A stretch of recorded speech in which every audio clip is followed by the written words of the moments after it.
Olá, seja muito bem-vindo ao canal. Hoje eu vou continuar a trilogia do Coronel Bimbim.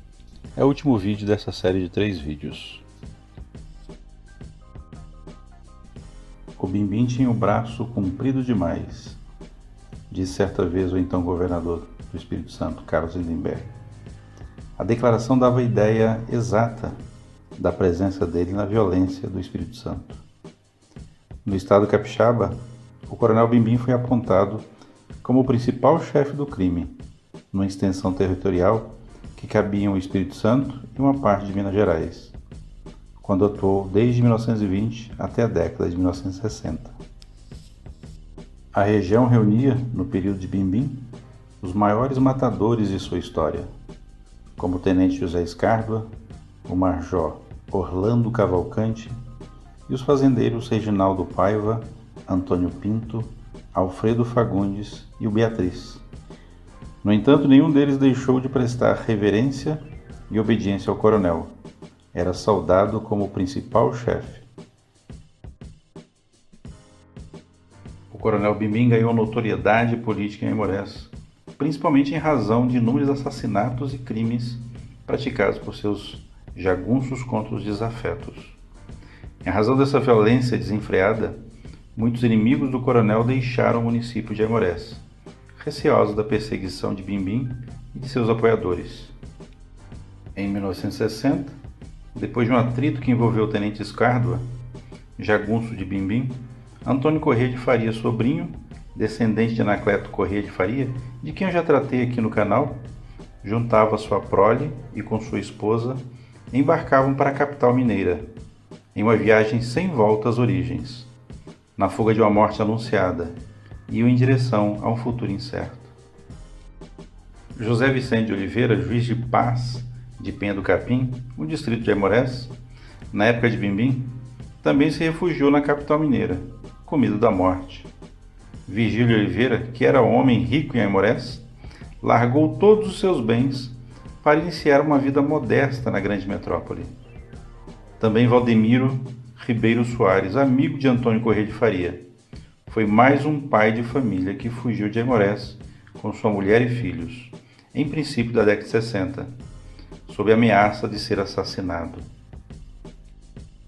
O depoimento de Davi Rezende e de sua esposa Daís Teixeira, que também fugiram de Aimorés e foram morar na favela Cabeça de Porco, em BH, comoviam os mineiros através da imprensa. Ele chorava todos os dias, com medo de que sua mãe e seus irmãos fossem assassinados por terem permanecido em Aimorés.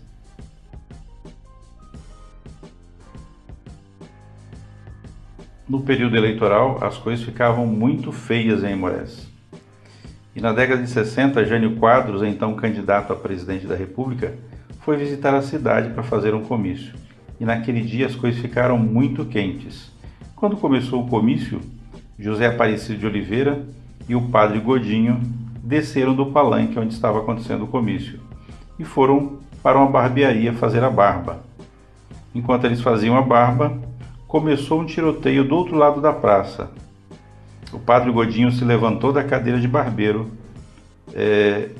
e foi segurado pelo Aparecido, que disse: "Não faça isso, não vá lá, padre." Eles continuam atirando e o padre Godinho disse: "Vou sim, é meu dever de sacerdote. Tenho que dar a extrema unção ao Jânio." Felizmente não precisou. Certa vez, Zé Salema, adversário do sobrinho de Bimbim, Sebastião Cipriano do Nascimento, o Totó, ambos políticos da cidade capixaba de Afonso Cláudio, vizinha de Aimorés, que se encontrava no distrito de Ibicaba, reduto político de Totó, foi ter um encontro político e almoçar no casarão de Pedro Ribeiro Soares, que possuía um porão aberto com o assoalho da casa cheio de gretas que davam para passar um dedo. E aí aconteceu o inesperado. Vieram 2 jagunços do Bimbim a cavalo, Apolinário e um outro, e colocaram os animais debaixo do assoalho da residência. Quando os homens na casa perceberam a presença dos jagunços, ninguém quis mais almoçar. pois temiam que a qualquer momento poderia haver um tiroteio de baixo para cima. A população de Ibicaba estava ansiosa, pois o que se comentava era de que a turma do Bimbim iria amarrar todo o pessoal do Pedro e do Zé Saleme e arrastá-los pela estrada. No entanto, nada disso aconteceu. Bimbim também inspirou a literatura e o cinema. O escritor mineiro Roberto Drummond, no romance O Cheiro de Deus, recria a imagem dos antigos coronéis que povoaram Minas Gerais, sobretudo entre as décadas de 1920 e 1960, mas o faz de forma diferente, de maneira a desprestigiar e desmistificar essas figuras. Na vida real, Bimbim seria gordo, baixo e bigodudo, diferente do alto e astuto Bimbim retratado no romance. Além disso, a personagem literária tem a voz fina, feminina, além de ter uma fala caipira, como a desmoralizar a imagem desses poderosos coronéis do passado. Parte da trama se passa principalmente em Cruz dos Homens, cidade supostamente localizada na região do Vale do Rio Doce, entre Minas e Espírito Santo. O diretor de cinema Paulo Thiago, nascido em Aimorés, dirigiu o filme Senhores da Terra, lançado em 1970, que teve como inspiração fatos reais ocorridos em Aimorés, episódio em que Bimbim foi acusado da morte do prefeito, em 1958, e em Alagoas, na luta entre coronéis e no tiroteio ocorrido na Câmara, em 1957. O filme recebeu o Prêmio da Crítica Internacional no Festival de Karlovy Vary, em 1970, na antiga Tchecoslováquia. A película é ambientada na fictícia cidade de Degredo, dominada pela violência. Na história, o famoso jagunço Judas Iscariote é contratado para matar o coronel Floro Bartolomeu, que, aliás, é o nome real de um político do Ceará, aliado do padre Cícero.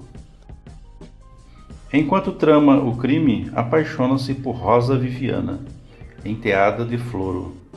Medeiros Mendes, o coronel que contrata Judas, exige deste uma ação imediata, mas o amor por Rosa deixa o jagunço sem saber o que fazer. Os inimigos de Floro conspiram. O delegado da cidade se une a Medeiros Mendes e ao novo poder tecnocrático representado pela chegada do sobrinho de Floro, o engenheiro Hélio, que vem a Degredo estudar a construção de uma represa. Hélio termina por dominar a situação. Floro acaba morrendo e Judas foge com Rosa para as serras, perseguido pelo novo poder constituído. Então assim finalizamos esta série de 3 vídeos sobre o Coronel Bimbim. Se gostou do vídeo, curta, comente, compartilhe e se inscreva no canal. Também assista aos outros vídeos. Um abraço e até o próximo vídeo.